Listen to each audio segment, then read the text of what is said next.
Hola, buenas tardes a todos, al público acá nuevamente presente en estas clases abiertas que llevamos en Filosana. Filosana es un espacio de filosofía terapéutica impulsado por la Vicerrectoría Académica de la Universidad Pedagógica Nacional, que tratamos de tomar, digamos, temas inspirados en parte en una psicología que se llama psicología profunda, principalmente un autor trabajamos que se llama James Hillman, una psicología arquetipal, pero que no se sitúa solo, digamos, en un autor, ¿no? Tratamos de abordar o tener la excusa de lo que ellos dicen para ampliarlo, digamos, a las temáticas que vivimos en Colombia, en Bogotá, en nuestro territorio, pero como son, como el mismo tema que vamos a ver hoy, son, por decirlo así, situaciones transregionales, transgeográficas, eh, podríamos lo que se llama como transpersonal. Creemos que puede aportar no solo para un lugar, sino también en general para el público que nos pueda escuchar. Hoy vamos a trabajar, curiosamente se me ocurre esta imagen, el Cenex y el Puber. Aquí Giorgio, que sería el Puber, es más joven. Y yo, pues no, soy un viejo, pero digamos que estaría más grande que sería el Cenex. Giorgio, por favor, ¿cómo estás hoy? Gracias por acompañarnos nuevamente. A Emilio, un compañero también, gracias. Camilo, un gusto estar acá. Muchas gracias nuevamente por la invitación. Gracias a todas las personas que están viendo y que van a ver este video. Asimismo, agradezco a la Subdirección de Recursos Educativos, a Edgar en la cámara y por supuesto a Emilio Pineda. Bueno, hoy vamos a hablar, arranquemos con esta partecita que dice Cenex y Puer, ¿no? Dice, nuestras polaridades Cenex y Puer proporcionan el arquetipo del fundamento psicológico del problema en la historia. Bueno, y aquí hay contenido varias cosas, ¿no? ¿A qué hace referencia Cenex y Puer? Yo creo que hoy vamos a hablar de manera muy somera ambos, tocar ambos, pero el Puer y el Cenex son como, por decirlo así, personificaciones o por estados de ánimo, visiones que se nos presentan en nuestro fuero interior y de la que de otra manera estamos, por decirlo así, conmovidos. Conmovidos aquí significa movido con. Entonces, ¿qué quiere decir puer? Puer es el pueril, ¿no? De ahí viene, digamos, el niño, el pequeño, ¿no?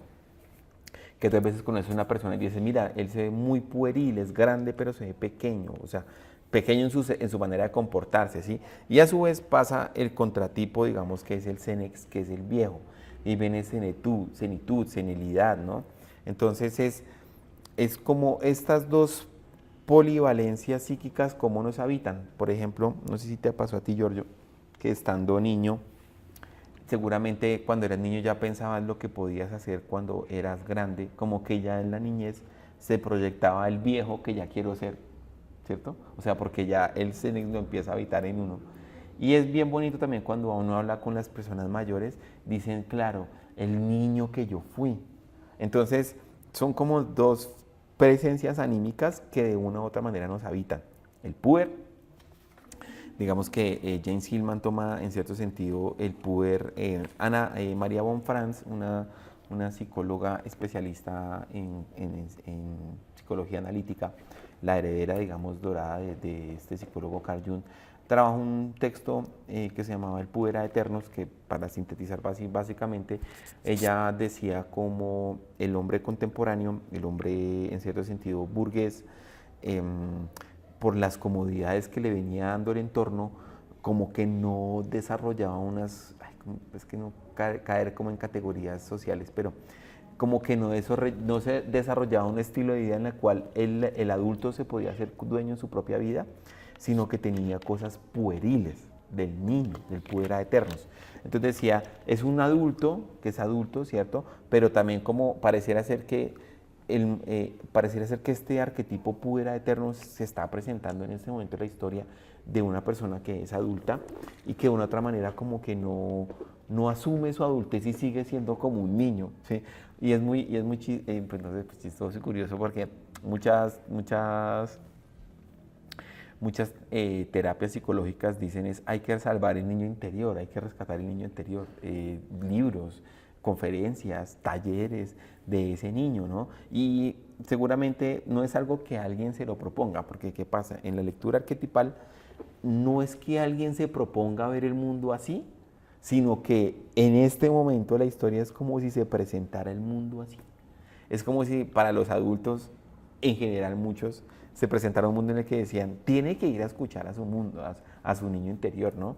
Obviamente eso empezó con Freud, pero bueno, Freud digamos que va a decir, va a fundar digamos los traumas, bueno, más que traumas digamos como la sintomatología digamos de la persona adulta en el niño, ¿no? En lo que pasa en la niñez. Y tenemos también, digamos, el famoso Xenex, que el Xenex, digamos, podría ser el lento, el viejo, el que sí, el que ve la senitud, ¿no? Como que ya lo viejo, ya va todo más, va más lento, que tiene una famosa frase, ¿no? Envejecer es retirarse lentamente del mundo de las apariencias. Y uno puede ver, digamos, como el viejo tiene esto, digamos, pero vamos a ver en parte de cómo estas dos conexiones habitan de una u otra manera en nosotros, del puber, ¿no? Y él dice, claro, por eso dice, nuestras polaridades Xenex y puber proporcionan el arquetipo, la manera de ver, el fundamento psicológico del problema de la historia. Dice, primero, en el sentido convencional, puber y Xenex son la historia como consecuencia en transición, como un proceso a través del tiempo de principio a fin. Y segundo, la historia como problema en el que estoy atrapado, qué bonito, por el que sufro y el que anhelo ser redimido. Dada por el mismo par del Padre tiempo, dada por el mismo par que el Padre tiempo y la eterna juventud, la temporalidad y la eternidad, las enigmáticas paradojas de su conexión. Uno podría decir que históricamente uno podría ubicar el puber, el niño en el progreso. Uno, así siguiendo esto, uno podría decir esta visión histórica del progreso, que pues, es moderna, arranca con el progreso, es muy puber, ¿cierto? Porque siempre es entusiasta, siempre es llegaremos más adelante, siempre está más adelante, ¿sí? Siempre es, hoy tenemos esto, pero si estudiamos más, llegaremos a esto. Una visión como puber, ¿sí? En ese sentido. Y él contrapone, ¿no? A esa visión puber, eso que me parece tan bonito, ¿no? El problema en el que cuando uno está atrapado en un problema, de un problema psicológico estamos hablando, todos los problemas psicológicos hacia un problema, digamos, económico, ¿cómo se expresa esto, no? Estoy atrapado en el tiempo. A pesar de estar viviendo en un tiempo de progreso, también tengo el tiempo de Xenex, el de la senitud, ¿no? ¿Por qué lo sufro? ¿Por qué anhelo ser redimido? Mira que uno de los trabajos que yo he hecho que me parece bonito es, en algún momento traté de registrar las historias de algunas personas ya seniles, ¿sí? Digamos en hogares de paso que llaman. Entonces hablaba, y es cierto, o sea, a muchos les pasaba esto, la necesidad de ser, digamos, redimidos, el anhelo de ser redimido por su familia, el estar atrapado en una situación, el sufrir, ¿no? Pero eso no pasa por una cuestión de edad.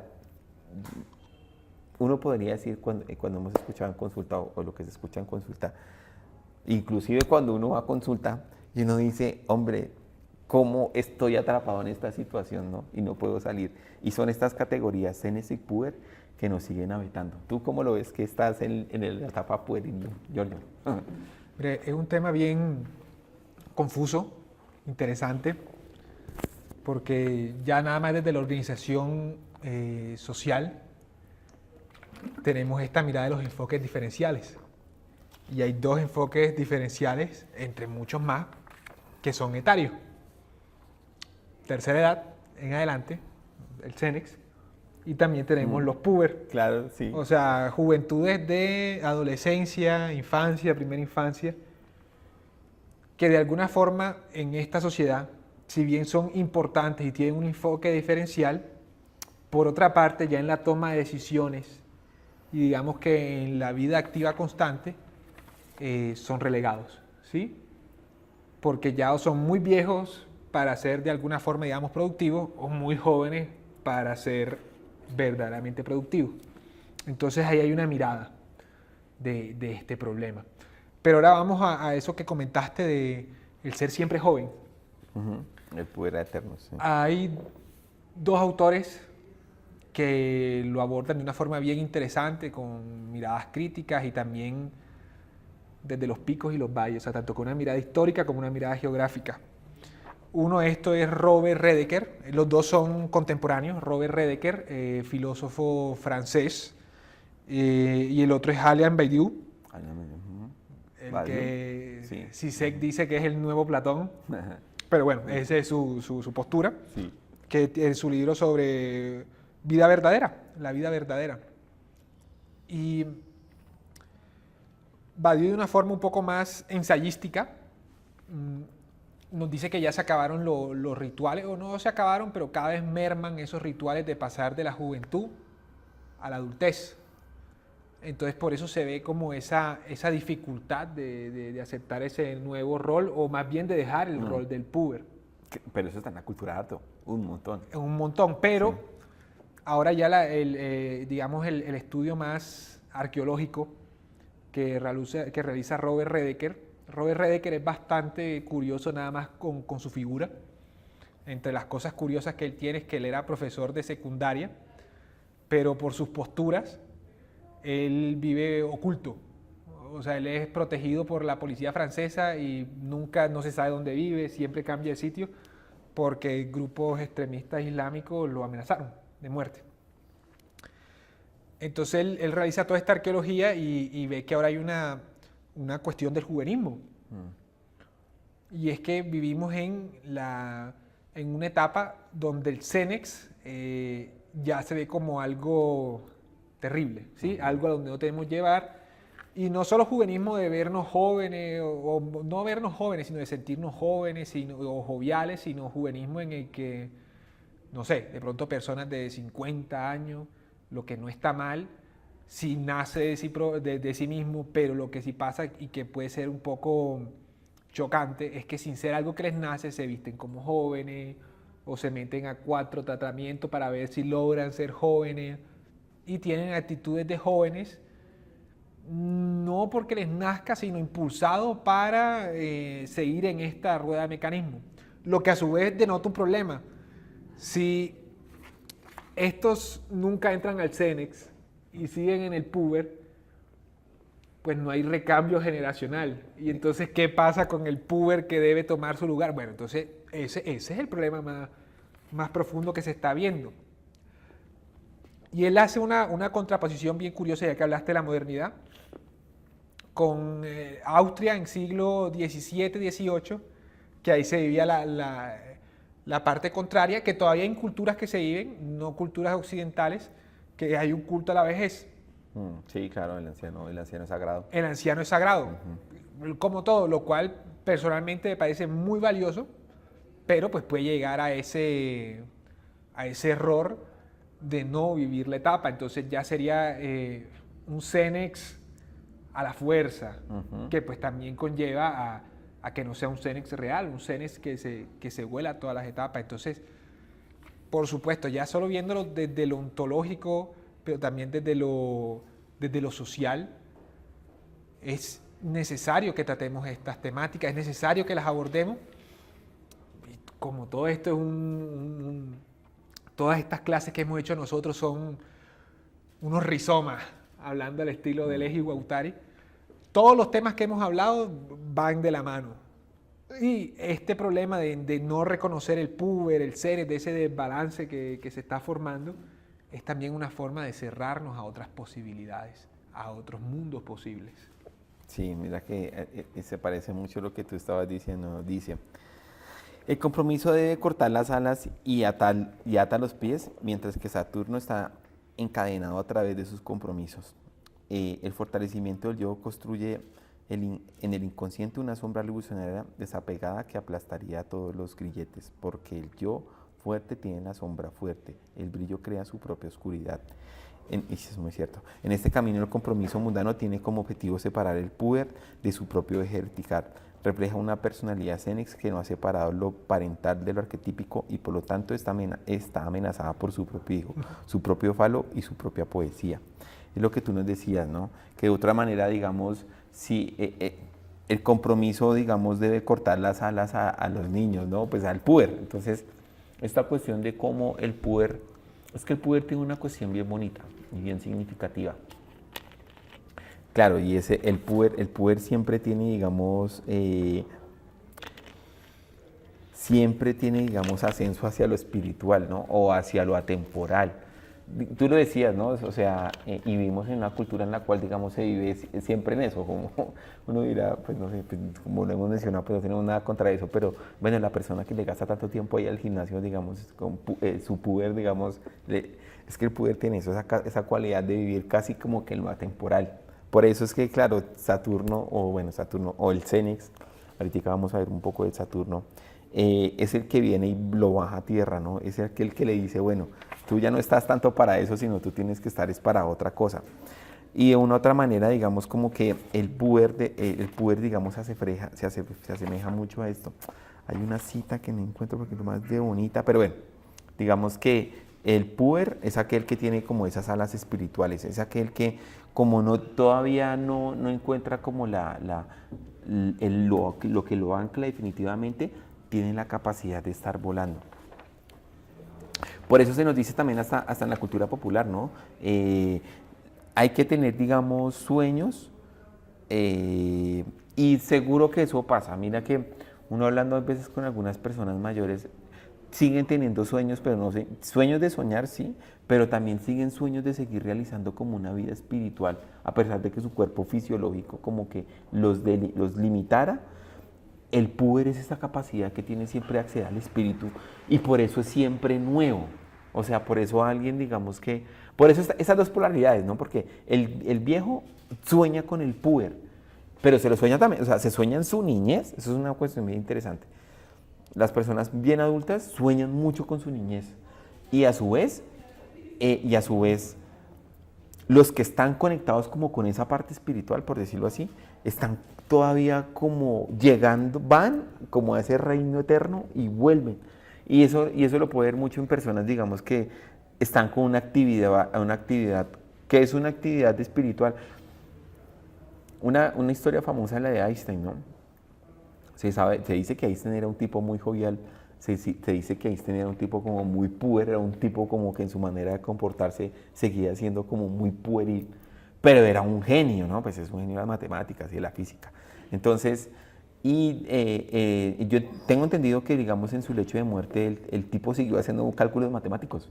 O sea, seguía estudiando, porque claro, esta energía puber de seguir estudiando y descubrir el cosmos, bueno, el universo para ellos, es algo que siempre lo mantenía con vida.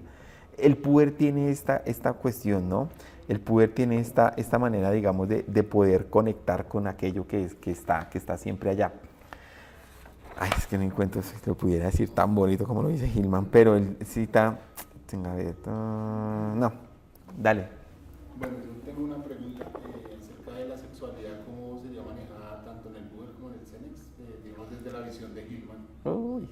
Si quieres entramos, ahorita tengo un texto directamente dirigido a la sexualidad, pero desde el punto de vista Cenex. Pero yo te propongo, Giorgio, y al público, que hagamos un pequeño rodeo por aquellas características que ustedes consideran del puber y vamos al Cenex. Hacemos Sí. el orden cronológico, ¿sí? Sí. ¿Qué características tiene el puber? Bueno, el puber les estaba mencionando, tiene esas características, digamos, de que conecta con lo espiritual, el puber tiene algo, el puber conecta con la herida. El puber es el que está herido, la divina herida que van a llamar algunos, ¿no? El puber es aquel, digamos, que está, digamos, en esta cuestión Ay, el puber es aquel también, digamos, que es el que es ser traicionado. El puber, ponte a pensar que el niño, es aquel que es el que sufre la traición, es el primero que, digamos, sufre los quebrantos de un mundo bueno y bello, porque claro, el puber está imaginando lo bello, ¿no? Lo perfecto. Y entonces, en la medida que va creciendo, ¿qué tiene? Pues heridas, ¿cierto? ¿Qué tiene también? Tiene también, digamos, traición, desilusión. Sus padres lo pueden traicionar, su padre lo puede traicionar, su madre lo puede traicionar. Y va avanzando así con la vida, digamos, como con estas desilusiones, ¿sí? Y también el puber tiene algo que me parece a mí que es súper bonito, y es el puber también. El niño o el puber también es muy ágil. Es aquel que ve las oportunidades y las toma, ¿sí? algunos han unido mucho, que eso es nosotros, uno de los santos patronos de este programa es el divino Hermes, y algunos han unido mucho al puer con Hermes, con esa capacidad, digamos, de poder encontrar en esto. Y hay una cuestión que también tiene el puer, y el puer vive en la nostalgia. El puer aeternus vive en la nostalgia. Siempre desea algo nuevo, siempre está en la nostalgia de la añoranza. Y eso digamos, es algo que nosotros, digamos, no caemos en cuenta, pero cuando nosotros nos damos cuenta, estamos volados ya en la añoranza. Y eso es muy puer, y eso es algo que nosotros tenemos. Esa parte puer, digamos, es trabajada en una partecita aquí me parece muy bellísimo, hermoso como Gilman lo trabaja. Fobos es uno de los hijos de Afrodita. En la mitología griega, Afrodita tiene 4 hijos, alados, tienen alas. Eros es el más famoso de ellos, ¿cierto?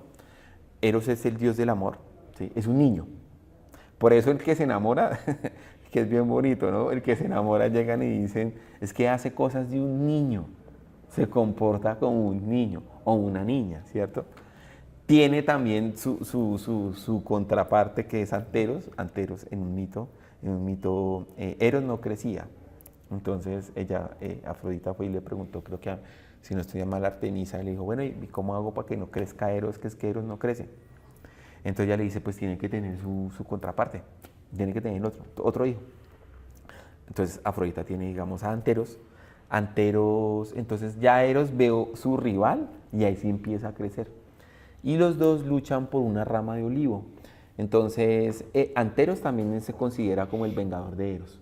Y, por ejemplo, una persona que es defraudada en su amor, llega a Anteros, ¿no? Y entonces llega el reclamo de por qué no le hizo, que por qué no le dio, que por qué no le dio. Son figuras niños ahí, pero es que todos lo somos.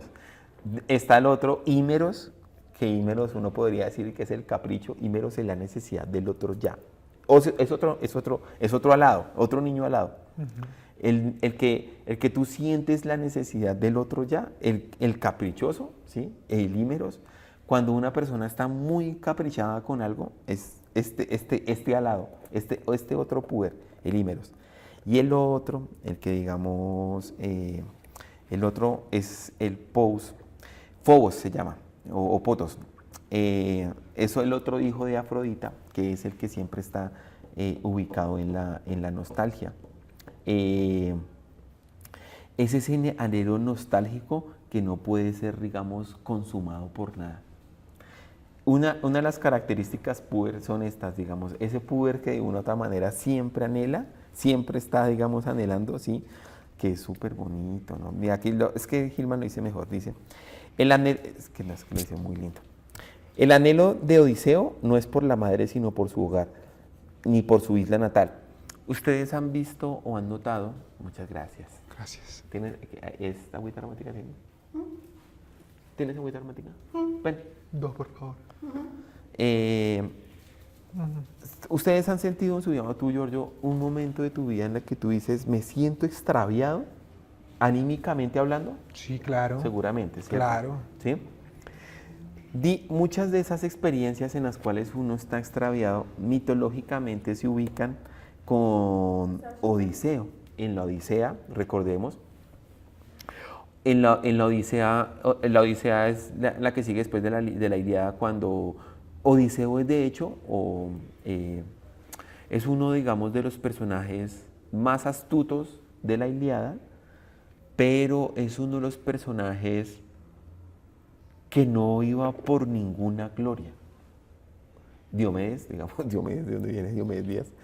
Diomedes, que es uno de los personajes de la Ilíada, él sí es un héroe que iba por una gloria, iba por ser rey, ¿sí?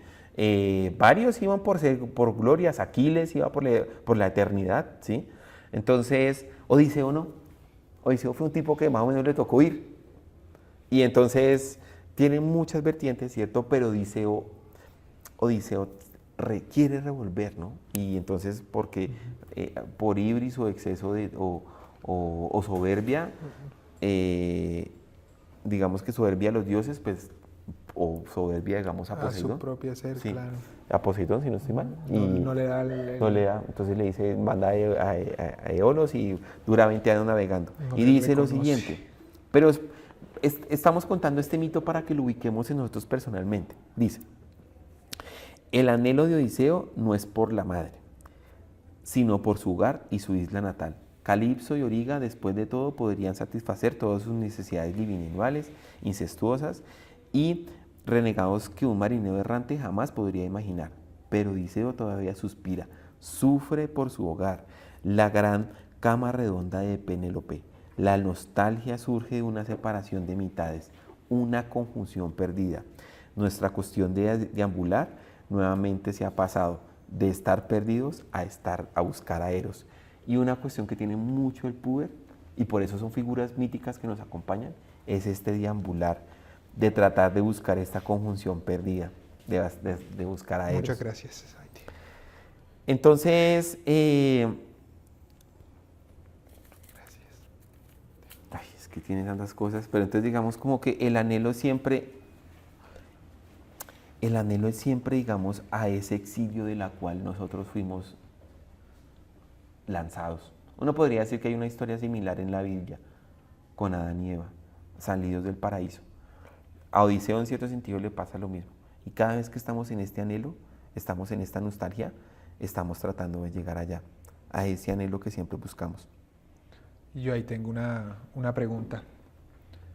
Pues unas nuevas interpretaciones del mito del paraíso, por ejemplo, hablan que no es la salida del paraíso, sino es el reconocerse como de verdad somos.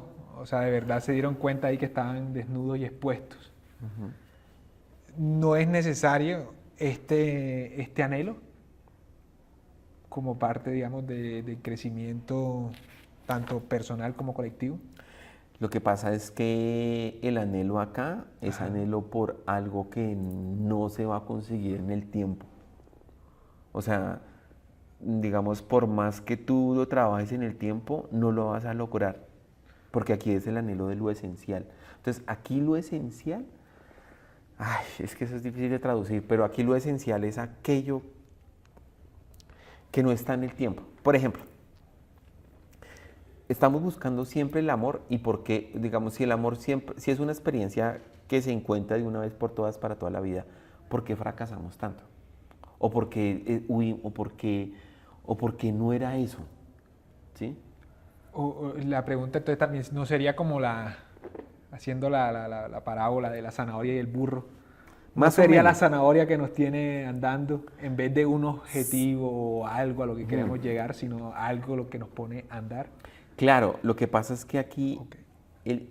digamos que el anhelo nos pone a andar, pero a andar en torno a aquello que anhelamos, pero es que lo que anhelamos, por eso Fobos es hijo de Afrodita, porque estamos anhelando siempre lo bello, Ok.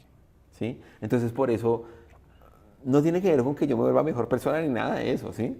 Sino que el anhelo viene para recordar, es que eso es bien bonito, nos hace recordar y rememorar una parte esencial de nosotros, que es aquella que tiene que ver con Afrodita, la diosa de la belleza.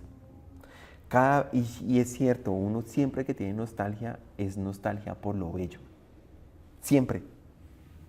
O sea, fue por nostalgia, nos pasa, ¿no? Hace 20 años, no, hace 20 años fue mejor. Los buenos momentos. Pero es nostalgia de belleza. Mm. Es como el alma tiene un anhelo de belleza muy profundo, ¿sí? Y el niño, el puber, está en eso. El puber por eso tiene ese anhelo de belleza que nada lo agota, ¿sí? Y es muy curioso porque inclusive, y es bien bonito porque digamos, cuando uno es niño, uno tiene el anhelo de belleza, que puede ser un carro, y es que los niños, es que como el niño, lo que pasa es que el niño, él sí vive en la imaginación, por eso le puede dar vida a todo, ¿sí? Cuando, digamos, las veces que yo he sido profesor de colegio así para niños, yo he visto cómo el niño se pone a hablar con el árbol como una criatura viviente. Y su anhelo se realiza ahí en el árbol, porque el niño puede estar conectado con todas esas fuerzas vivientes, ¿sí? ¿Qué pasa, digamos, en la senitud? En la senitud es cuando más anhelo hay. inclusive el anhelo de morirse. Inclusive, digamos, algunos expresan el anhelo de morir porque de una otra manera ven en el anhelo de la muerte algo bello. Dicen, ya no sufro más. ¿Sí? Pero es un anhelo siempre de belleza, ¿sí? Lo que pasa es que el anhelo de belleza es como una conexión con eso atemporal. Estos son platónicos. Y bueno, en cierto sentido aquí por lo menos yo me declaro socrático, neoplatónico o un neoplatónico contemporáneo en este sentido, ¿no? Y es, por más de que tú busques en la tierra, no vas a encontrar esto que no es de la tierra. O dicho en otras palabras, mejor, lo reformulo, mejor. Lo que tú estás buscando en la tierra es la reunión de la tierra con este paraíso en el que Odiseo salió. Por eso y es que es por eso la cuestión es estar en el mundo de los dos. Fobos, el divino anhelo, es aquel que me conecta, que me hace ver aquí en la tierra lo bello y conectar lo bello de la tierra con ese anhelo. Por eso es que el niño puede hacer eso. Mira, yo recuerdo mi niñez, para mí había un juguete que valía como, no sé, en ese momento de la historia como 500 pesos. Y era el favorito. Y eso era lo más hermoso para mí. Y otro más caro de pronto. No lo era. Y eso era así, ¿sí? Porque es que el niño tiene esos ojos. Él puede ver en lo bello, o sea, el anhelo y la cosa están ahí metidos y está animado. Y, o sea, yo recuerdo que esos muñecos para mí estaban vivos, ¿sí? O sea, vivos como con ánima, ¿sí? Yo, la verdad, hay veces yo especulo y digo, bueno, y esas muñecas que se mueven y eso es porque tienen ánima, porque están vivas. Algo del niño o sea, algo lo anima y eso se mueve, se anima. Y no creo que tenga que ver con brujería todas. O sea, se mueven porque están animadas, tienen ánima. Entonces, claro, el divino anhelo, ¿no? La nostalgia, esa la nostalgia, ¿no? Entonces, esta es una, digamos, esta es una de las cosas que tiene, digamos, el niño, ¿no? Phobos, sí. Entonces, y les voy a leer una cuestión bien bonita, ¿no? Dice, este lado del Eros hace posible vivir en el mundo como escenario de una acción mítica imposible, mitificando la vida. Este componente de Eros, ese componente que tiene el amor, o la figura divina dentro de todas nuestras aventuras de darle sentido a nuestra vida. La insensatez que siempre estamos buscando por algo mejor. Los locos vagabundos de las imposibilidades que tratamos de lograr. Nuestro estar siempre en el mar, siempre en las metas ficticias, siempre a donde debemos llegar. Todo para que podamos seguir amando. Y siempre esas metas ficticias pueden ser hoy. Es que el capitalismo en eso sí nos ha instrumentalizado. La meta ficticia de mañana puede ser la pensión. La meta ficticia de mañana puede ser la casa. La meta ficticia. Pero siempre estamos en una meta ficticia. Porque en últimas, y en eso el capitalismo sí nos ha instrumentalizado, y es siempre necesitamos amar. Así sea, amar el anhelo del futuro. Y eso es súper bonito. Porque tanto el viejo como el joven siempre está amando. Y habría aquí un tema bien bonito, ¿no? Y es el amor, que obviamente el maestro de eso es el puer. Por eso el puer siempre recrea figuras míticas y bonitas. El puer es súper bonito, eso es para estallar aquí en pletórico, porque el puer es ese que está conectado con el reino espiritual esencial, arquetípico, el puer, ¿sí? Por eso, digamos, cuando tú vas a terapia y trabajan con el niño, por eso muchas personas encuentran sanación cuando abrazan a su niño. Porque es ese niño atemporal, ese es el que lo sana, ¿sí? Porque ese niño tiene ese poder mítico, ese poder transhistórico, ¿sí? Obviamente el mito, tú no vas a abrazar al mito que ocurrió al niño que ocurrió hace 30 años, 20 años. Es imposible. ¿Sabes cuál niño abrazas? El que vive en la imaginación, el que vive en la nostalgia. Pero es que vive allá, o sea, ese reino es real. ¿Sabes qué pasa? Que es que, como lo hemos tratado de tematizar en nuestras clases, es que nuestra pedagogía va para decir, hombre, despertemos a ese reino de la imaginación, que eso es verdadero, no es falso. En eso estamos. ¿Y cómo sería entonces la contraparte acá del Cenex? ¿Sería como una contraparte o más bien sería como algo que, El Cenex es el que lo que se aterriza, necesita, el que lo aterriza. como una unión? Sí, ambos son necesarios, o sea, ambos son necesarios y ambos son, claro, porque tanta volada, pues no, ¿sí? No llega Pero nada. sí, digamos que tanto anhelo, pues no llega. Ay, el viejo Saturno. Bueno, vamos a entrar por Saturno y ahorita si acaso volvemos al Cenex. Saturno es la contrapartida, ¿no? Es el viejo, el Cenex. Entonces, hay una pintura muy famosa, no sé si para los que nos escuchan, hay una pintura, no me recuerdo de quién es en este momento, pero hay una pintura en la cual está Saturno, el tiempo, cortándole las alas a Eros. Okay. Estamos diciendo que tanto el Cenex como el Puer o el niño y el viejo son personificaciones arquetípicas que nos atraviesan. Aquí la clave también es entender la palabra personificación. Personificación quiere decir, por ejemplo, yo estoy recordando a X persona en este momento, ya digamos, y la estoy recordando, pero no es la mujer física, sino porque la mujer física no está, sino en mí existe esa mujer física, ¿sí? Existe imaginativamente. Ella se me personifica. Podríamos decir que ella toma o sea, se personifica, es como que se vuelve una especie de figura de persona que habita en mi interior y tiene como un nivel de realidad, no sé si me entienden. O sea, esa persona piensa en un familiar, piensen en sus hijos, en sus madres, o sea, no es la persona física, no es, pero uno dialoga con ella, la personifica, se personifica, tiene esa personificación. El Puer y el Cenex se personifican en nosotros, o sea, son momentos en los cuales en nosotros tienen todo ese poder. Vamos con Saturno. Tú hacías la pregunta y vamos a leer por partes. Saturno es el viejo, el lento. Saturno es el que, claro, a diferencia del Puer que está por ahí volando siempre en el alelo, Saturno es el que va y pregunta por las cosas honestas, por la frialdad. Es aquel... Ustedes han escuchado esa expresión que dice, no, hay que ser realista, eso de que usted esté volando por allá, eso como que es carreta, y hay que bajar a tierra, hay que ser realista. Ese es el Saturno, ese es el Saturno en nosotros. Obviamente, o sea, es que son dos polaridades, no sé si dos polaridades, pero dos personificaciones que están. Se requiere. Se requieren. La una y la otra, ¿sí? Entonces, mientras que el otro ya está volando, llega el otro y dice, ay, no, eso es carreta. Venga para acá, ¿qué es lo que es honesto? Es esto, ¿sí? Lo seco, lo frío, ¿sí? Saturno es seco, o sea, es la realidad seca. No, es que, ¿para qué? No sé, la gente dice muchas vainas así, ¿no? Como que no, usted déjese de esas bobadas. El papá, de hecho, digamos, yo recuerdo que mi papá me decía, déjese de estas bobadas, aterrice, ¿sí? Porque es el seco el que lo baja a tierra. Saturno tiene que ver mucho con el padre. Tiene que ver más con el padre. Pues llevándolo a la literatura, me recuerda la historia de una ciudad ficticia.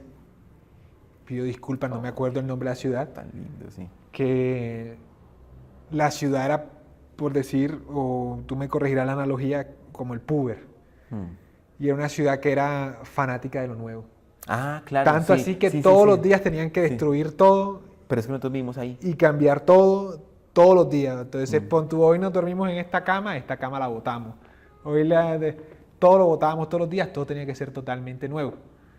Pero claramente eso tiene un trasfondo de que la ciudad parecía impecable, pero estaba todo lo que había detrás de la ciudad, que pues era todo el mugrero, la suciedad, que no lo veía la gente, pero además cómo se desabastecía. O sea, es algo que es imposible que siga así.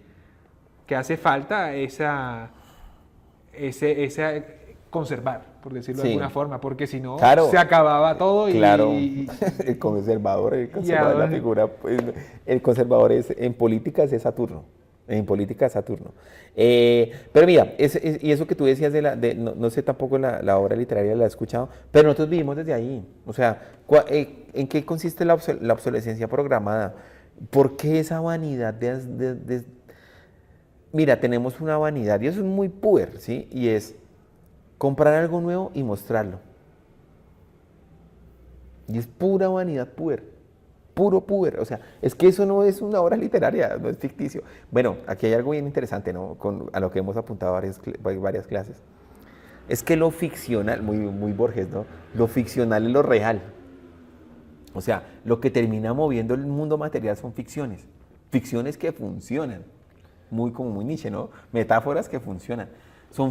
Claro, la ficción del poder es estar siempre renovando. Pues la gente anda renovando de pareja a pareja, de casa en casa, no sé qué, renovando.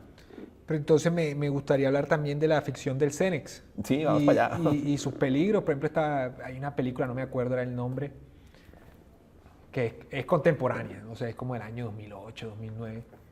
Y resulta que hay un pueblo que viven como si vivieran hace 3, 4 siglos atrás y que no los dejan salir de ciertas partes porque supuestamente salen unos monstruos, pero entonces estando en pleno 2008 es como si vivieran en, no sé, 1700. Entonces también se ve como esa sociedad se estanca por ese acercamiento, amor al Cenex, o más bien ese olvidarse Sí, del ese culto, digamos, a lo antiguo, ¿no?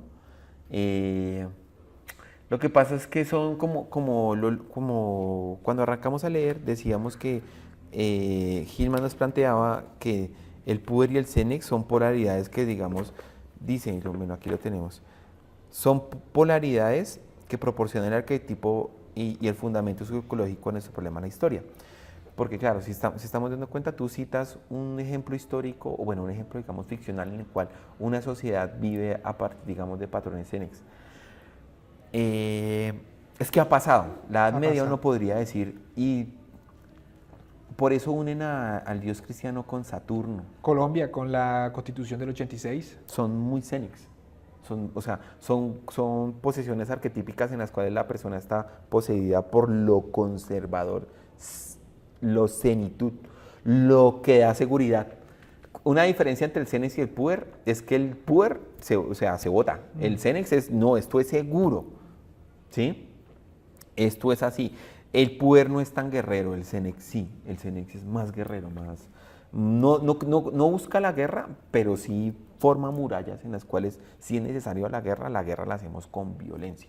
¿Sí? O sea, el Cenex también es viejo, es lento, las Saturnales, entonces el culto a Saturno, bueno, inclusive, eso bueno, se sabe ya de cuestión pública, el planeta Saturno, es que es bien interesante. Saturno es el planeta, según algunas, tú que también sabes de ciencia, Emilio, según algunas visiones científicas, Saturno o fue un sol o pudo haber sido un sol.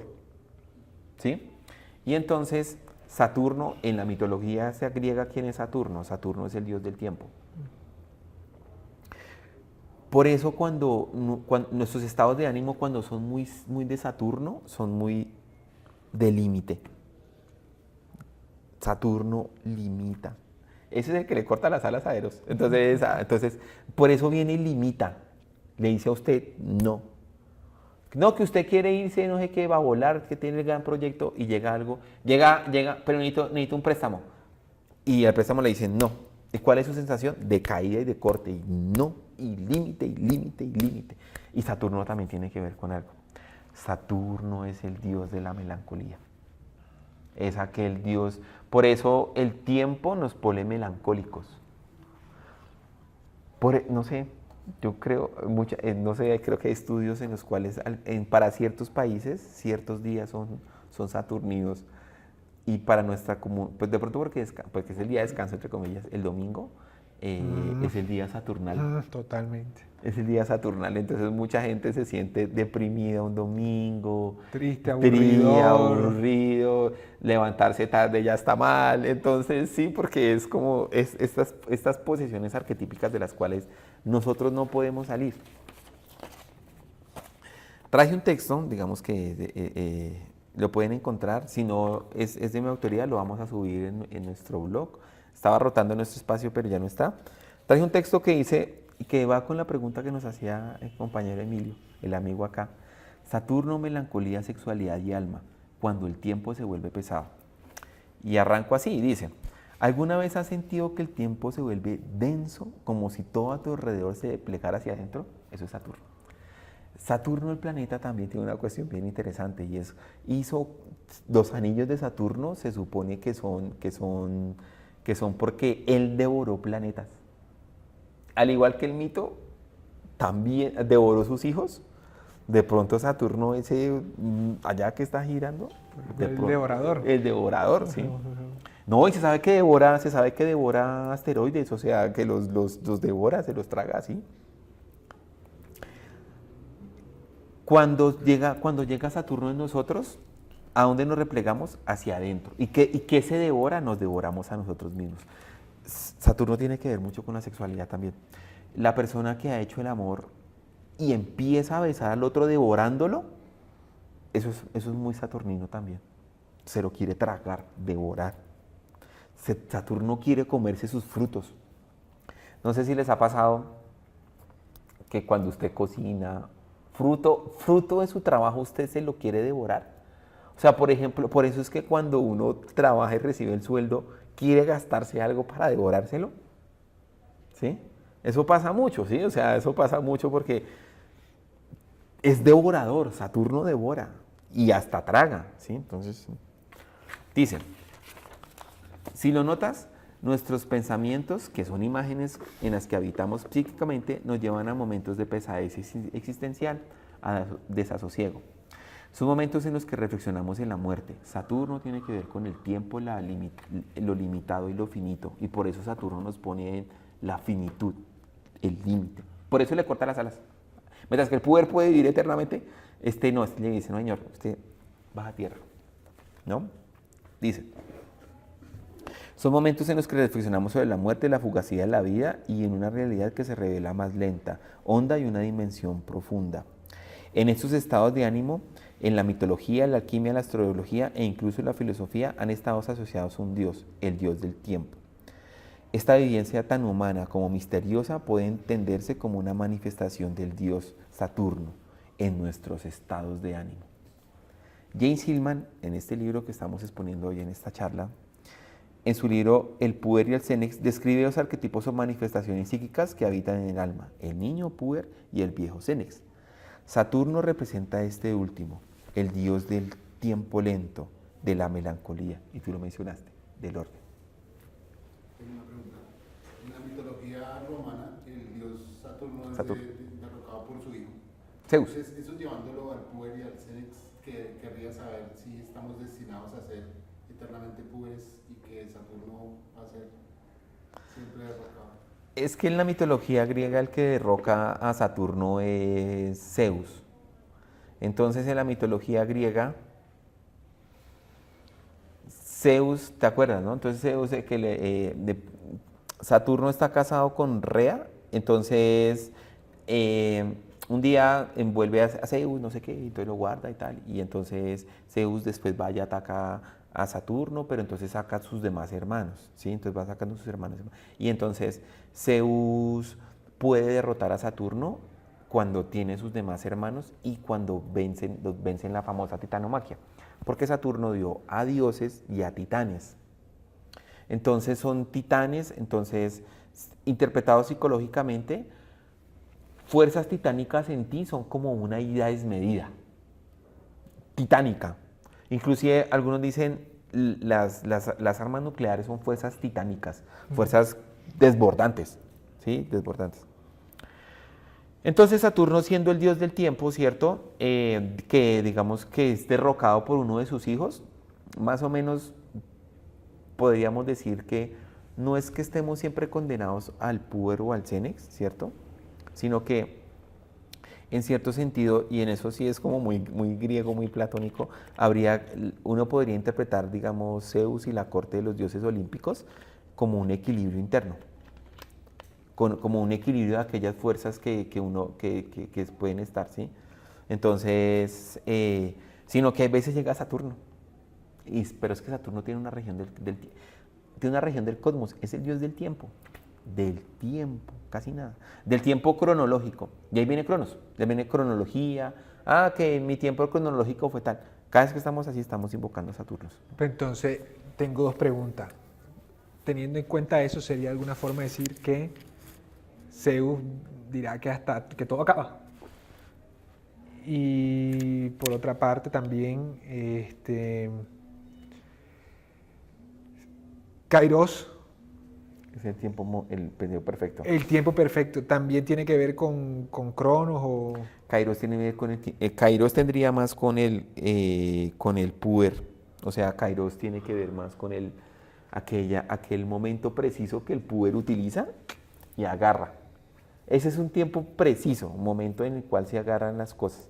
Como los griegos tienen 3 tiempos, entonces el tiempo, digamos, de este estado de ánimo profundo, saturnino, es el que estamos explorando. Y pues a tu pregunta, habrían como Kairos es el momento, ay, es que no sé, es que Kairos es el momento que toca como con cierto sentido el momento preciso, Sí. pero es que ese tipo de Kairos es como un tiempo atemporal, sí, un momento oportuno y un momento atemporal. Los que están, o sea, los que están cerca de eso son los matemáticos, o sea, los matemáticos porque dicen esto matemáticamente funciona, ¿sí? O sea, es atemporal. Lo que pasa es que hay estados de ánimos de nosotros que también apuntan a eso temporal.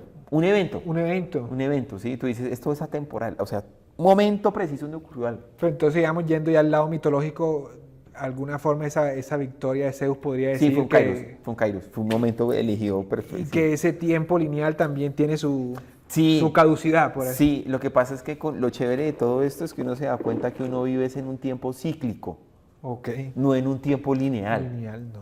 ¿Sí? Entonces lo chévere, o lo que me parece muy bien interesante de todo esto es que uno vive en un tiempo cíclico. Que en muchas culturas, Claro, de hecho es más algo de la modernidad lo lineal, porque sí, es más generalmente lineal, era sí, lo cíclico, lo claro, cíclico. y ya que estamos en esta cuestión tan interesante, habría momentos de la vida, siguiendo esta metáfora, son metáforas, ¿no? Siguiendo estas maneras metafóricas de entender, hay momentos de la vida en la que le corresponde a un dios, y ese sería el Kairos. Hoy estamos con Saturno, pero hemos estado con otros dioses, ¿no? Hemos estado con Atenea, digamos, la diosa, digamos, cuando hablamos de las virtudes de la cautela, ¿no? Cautelares, ¿no? Mira antes de saltar, más cautelar, ¿hay quién estaría ahí? O Apolo, digamos, en la corte de los dioses olímpicos, Apolo. Apolo es el dios de la luz, la claridad, ¿no? Eso que tú dices, uy, esto es claro, diferente. Por eso es el dios también de las artes y las matemáticas, porque es aquel que... Las matemáticas, usted dice... Usted puede decir, no, es que yo tengo un problema de depresión, pero las matemáticas no cambian. Tú podrás sufrir mucho por alguien, pero las matemáticas van a cambiar. No, eso no cambia. Eso es apolíneo, sí, eso no cambia, ¿sí? Entonces hay cosas ahí. Sin embargo, la depresión sí muestra otro tiempo que no es el tiempo de Apolo. ¿Me hago entender? Entonces, y por ejemplo, mira, la conciencia Cenex, mira lo que busca. Este tipo de conciencia Cenex penetra el pensamiento con lo que Hillman llama la fantasía de la verdad amarga, lo que yo les decía, la realidad fría. La mente busca desnudarlo todo, hacia profetas y filósofos que iban hasta el hueso, hasta donde duele. La influencia de Saturno está en nuestros estados de ánimo, bueno, influye con la soledad, ¿no? Dice acá, citando a Kierkegaard. El ser interior se cierra en sí mismo en su mutismo y se niega a comunicarse en el exterior. Esa es otra cuestión que tiene la conciencia saturnina, la soledad. Se encierra, le cuesta comunicarse. Saturno está alejado, lejos, ¿sí? Y tú mencionabas unos aspectos de la sexualidad saturnina. Saturno tiene que ver, seguramente muchos de ustedes lo han experimentado. La sexualidad saturnina se mueve en dos, cuando una persona está melancólica o deprimida. O su sexualidad es, por decirlo así, muy cabresca, muy instintual, o sea, como que solo a resolver la situación sexual instintual, ya, sin generar lazo afectivo. O la otra es la inhibición. Saturno tiene el poder de que te inhibe sexualmente y te quita la sexualidad. y te la puede quitar. Y tú puedes ir allá y no sé, habrán diferentes tratamientos, pero Saturno le dice, pues no, tiene ese poder, ¿sí? Entonces tiene ese poder de Saturno, ¿no? Es el dios del tiempo. Se me ocurre citar esta frase ya que estamos hablando de dioses. Ay, pues bueno, aquí están los dos. Hay una famosa frase de Heráclito que la coge Heidegger y varios. Entonces Heráclito, este famoso filósofo griego, él estaba en su casa, en su choza, ¿cierto? Iban pasando unos peregrinos de otra religión. Iban pasando. Y entonces Heráclito les abre la puerta, los invita al hogar. Entonces le preguntan, bueno, ¿y usted a qué dioses sigue? Pues a los dioses griegos. Entonces ellos dicen, no, es que no podemos seguir porque vamos para donde otro dios. Y entonces les dice Heráclito, sigan, aquí también están los dioses. Nuestros estados de ánimo, por ejemplo en la sexualidad, cuando Saturno quita la sexualidad, ahí también hay un dios, aquí también estarían los dioses. Y en ese tipo de experiencias donde el deseo se va, donde como, y eso es súper interesante, la sexualidad debe ser impotente para la vida y sin embargo tener otros poderes y otro tipo de aspectos, porque uno podría decir, y uno podía pelear con la teoría de la evolución con esto, si lo importante siempre es la procreación, ¿por qué Saturno viene y me quita el deseo sexual? Y me pone a reflexionar, y me pone en ese sentido, digamos, de gravedad. Uno puede escuchar, y eso muchas personas lo saben, que hay veces una relación sexual lo que lo deja es más vacío. O sea, va por plenitud y lo dejas más vacío, ¿sí? Porque claro, porque es que ahí llega el Dios y usted no se puede huir, no puede huir de eso. Saturno no puede huir. Marsilio Ficino, un gran pensador, grande, muy grande, un pensador, digamos, del Renacimiento, según él era astrólogo, ¿no? Y en su carta natal, Saturno era algo que influía mucho en él. Sin embargo, propuso una solución renacentista, o Hillman nos propone una solución renacentista para Saturno, que podemos encontrar. Por lo menos yo la he encontrado. Ficino proponía, y ahí otra vez volvemos al puber, Ficino proponía que frente a Saturno trata de proponerle algo que le traiga belleza. ¿Y qué tipo de belleza? El tipo de belleza no consumible, pero sí espiritual. Por ejemplo, el tipo de belleza que da la música. No estamos hablando de tipo de música reggaetón, no, sino un tipo de música que tú sientes, bueno, de pronto un reggaetón, ¿cierto? Pero digamos una canción que tú sientes que te llega al alma, ¿cierto? Decimos, acá. Entre muchas de sus contribuciones, Ficino abordó el tratamiento de la melancolía asociada con Saturno. Ficino le dio una nueva interpretación a la melancolía y la depresión. Y dice lo siguiente, desde una perspectiva profundamente estética y con alma. Como médico, Ficino observó la relación entre ciertos estados del alma y la influencia de la música. Inspirado por el neoplatonismo, creía que podía haber una especie de movimiento simbólico o ascenso del alma, en el cual, cuando el alma escucha la música, conecta con esferas supracelestiales. Bueno, para los pitagóricos, y como Ficino es de esta corriente, los planetas cantan, emiten música. ¿Por qué? ¿Está la explicación matemática o está la explicación estética? La explicación matemática es que como los planetas siguen patrones matemáticos, ¿cierto? Y como la música son patrones matemáticos, entonces un planeta está emitiendo un sonido solo que nosotros no lo podemos escuchar. Están varias versiones. Dicen que no lo podemos escuchar porque cuando llegamos a este mundo es como si todo el tiempo estuviéramos escuchándolo y por eso no lo podemos oír. Pero los invito a que busquen, hay algunos astronautas que cuando salen escuchan música. Bonito, ¿no? Entonces escuchan algo les canta ahí, ¿no? Entonces Ficino proponía, eso es bien bonito, Ficino proponía, digamos, la música, pero aquí es esa música que seguramente a algunos de ustedes les ha pasado, que es esa música que ustedes ven una estrella y se conmueven. Es esa canción que los hace ver las estrellas, ver el cosmos, ¿sí? Porque como dice acá, ¿no? En una magia, es una magia, digamos, natural, basada en el cosmos, dado que, y en ese sentido Saturno tiene un don.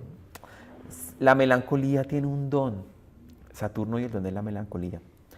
Saturno nos pone a gravitar en aquello que es esencial, en aquello que tiene que ver con el tiempo. Porque dice, que es bien bonito, ¿no? Dice, por eso tal vez Marsilio Ficino, que estuvo inspirado por la belleza, el amor y el amor al alma, tuvo siempre una orientación, siempre tuvo una vida intelectual. Otra cosa que tiene Saturno es, tú lo mencionaste, la estructura, o sea, que una persona tenga estructura.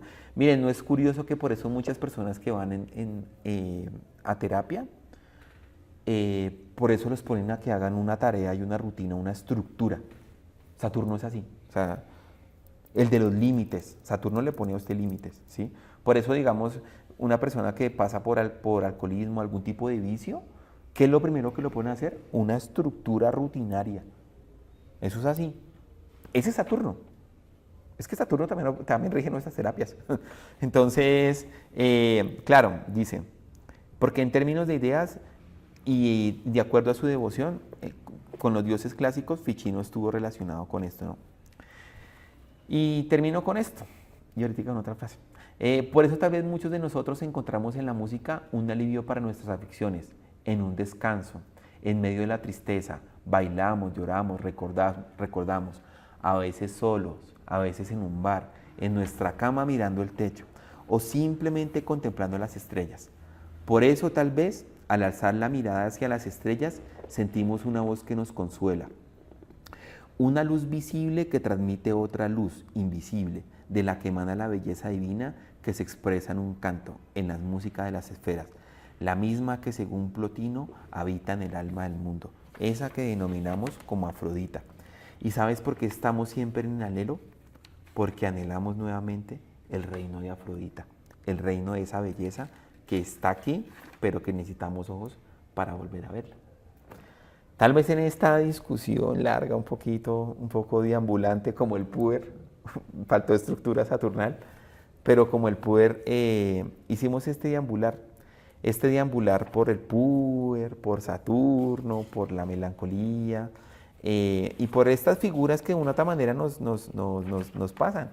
Por eso que, como hablábamos con Giorgio, el viejo y el puber no están, ¿no? De pronto por esa amistad entre los dos, ¿no? Digamos, tú eres más joven, yo soy mayor, pero sabemos que hay esta correlación, digamos, en la cual hay un cierto equilibrio y de pronto ahí, tanto el viejo como el joven se necesitan para que existan estas fuerzas cosmológicas. Justamente esto me lleva a un tema que me ha interesado mucho, un libro que salió el año pasado, de Grafton Tanner, que se llama El porciemprismo.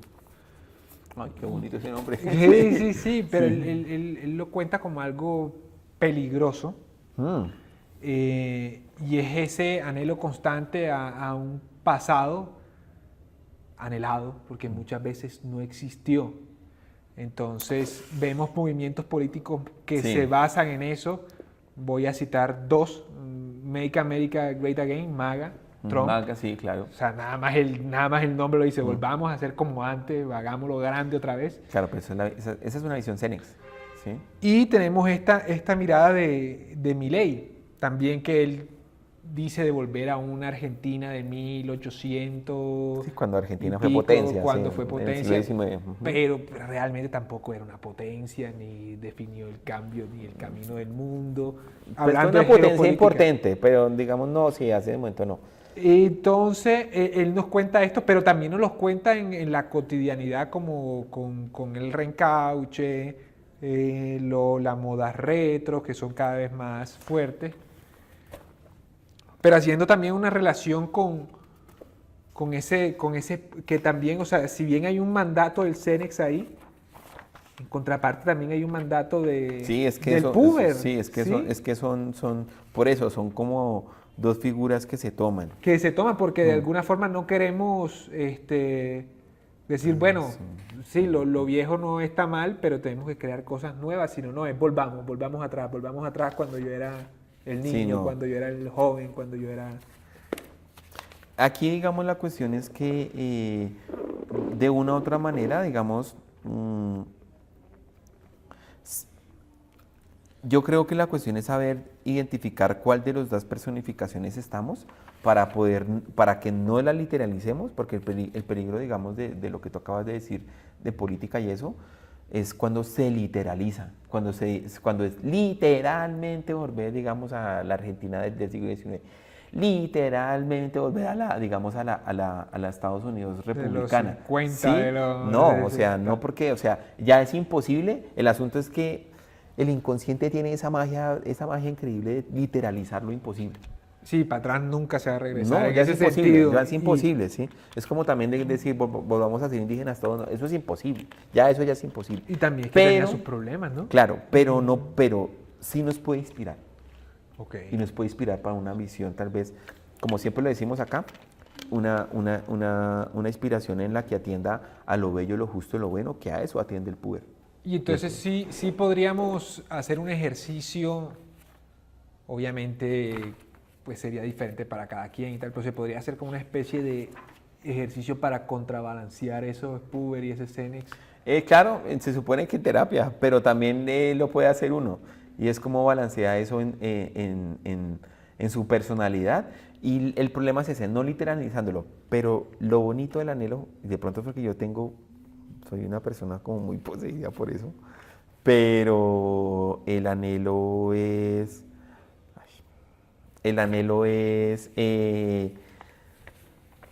siempre aquella, por decirlo así, fuerza espiritual que nos impulsa siempre a lo bueno, lo bello y lo justo. Por eso el puber también pelea con lo viejo en el sentido de que desea sociedades más justas, más equitativas. Por eso y créanlo, y históricamente, por lo menos en la modernidad se sabe eso, son los jóvenes aquellos que pelean por un mundo más equitativo. No sé si tengas algo más para decir, Giorgio. Pues no sé, me gustaría saber si tienen unas preguntas. Y pues bueno, entonces siguiendo la línea de lo que hemos hablado a lo largo de estas aulas abiertas, de estos espacios de diálogos tan enriquecedores, es pues la invitación que siempre hago de los mundos posibles, de la heterogeneidad, y en este caso pues el no caer ante el puber o ante el Xenex, sino ser conscientes que son las dos partes de la Son dos existencia. partes, sí, y el asunto es literalizarlos y mira, aquí encontré la respuesta. Mire, los opuestos como el puber y el Xenex se vuelven contradicciones, la oposición. En este ensayo lo que tratamos de hacer es mostrar cómo ambos son oposiciones que de una manera se integran o se reconocen. Esta contradicción no congela la destrucción ni tampoco el avance. Sobre el principio de negación descansan todos los juicios positivo y negativo. Pero también, digamos, así como lo señala Kant, en otras palabras, el tipo de represión que llamamos negación tiene como objetivo particular mantener una visión ideal y perfecta de la vida del orden, el Xenex como cosmos y el puber también como visión de lo bello. Bueno, entonces muchas gracias a Edgar nuevamente por su paciencia, a los que nos escuchan, a Emilio, muchas gracias al público. A todas las personas que ven este video. Sí, muchas gracias a ti, Camilo. Y si alguna vez tienen un arbolcito que creo que se llama el trepador, ese es el Phobos, aquel que anda trepando de anhelo en anhelo, que también están en nuestras plantas. Bueno, pues muchas gracias. Muchas gracias a todos. Hasta luego. Gracias.